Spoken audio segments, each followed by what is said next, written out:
All right, in this example, we want to figure out what the partial pressure for each of the components of air in our room would be. And so we're going to use a modified form of Dalton's Law. And what we're going to look at here is that our pressure for the individual gas, our partial pressure, is equal to the mole fraction of that gas times the total pressure in the room.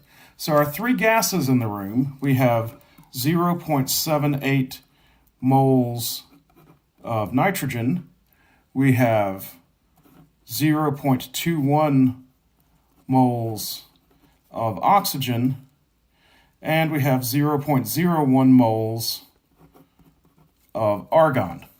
So we'll just handle these guys in order. So first thing we'll need to do is figure out the mole fraction of nitrogen.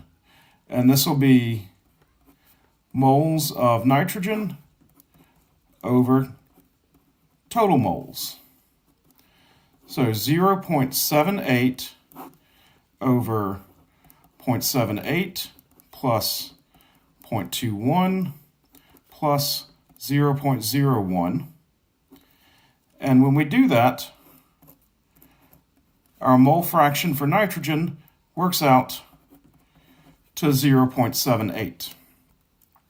This is because we had one total mole of gas. So our pressure for nitrogen will equal 0.78 times our pressure for the room, which the problem tells us is 760 torr.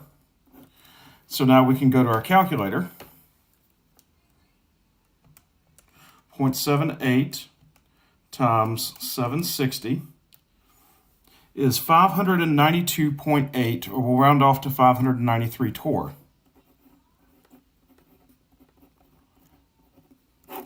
That's the nitrogen's pressure. To handle oxygen, we'll figure out our mole fraction of O2. It'll be moles of O2 over total moles. Our total moles is not going to change throughout the problem, so we'll shorten that up to be 0.21 is our moles of O2 over 1. So this is going to give us our mole fraction of oxygen, or Ka, to be 0.21. So our partial pressure of oxygen will equal 0.21 times our total pressure, which is again 760. And we go back to the calculator. 0.21 times 760 is going to give us 159.6, so we'll round that off to 160 torr. That's our pressure for oxygen. So we got nitrogen.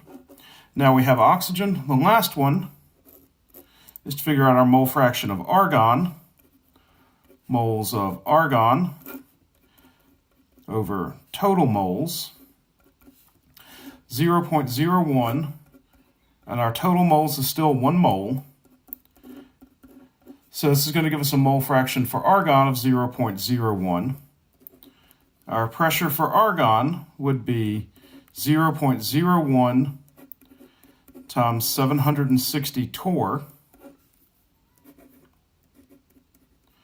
So our pressure for argon, 0.01 times 760, is 7.6 torr, and we'll just round that off to 8 torr for our significant figures.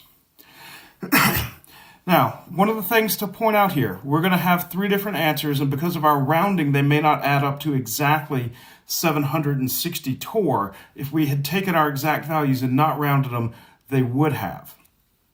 So we've got our partial pressure for nitrogen is 593 torr, our partial pressure for oxygen is 160 torr, and our partial pressure for argon is going to be 8 torr.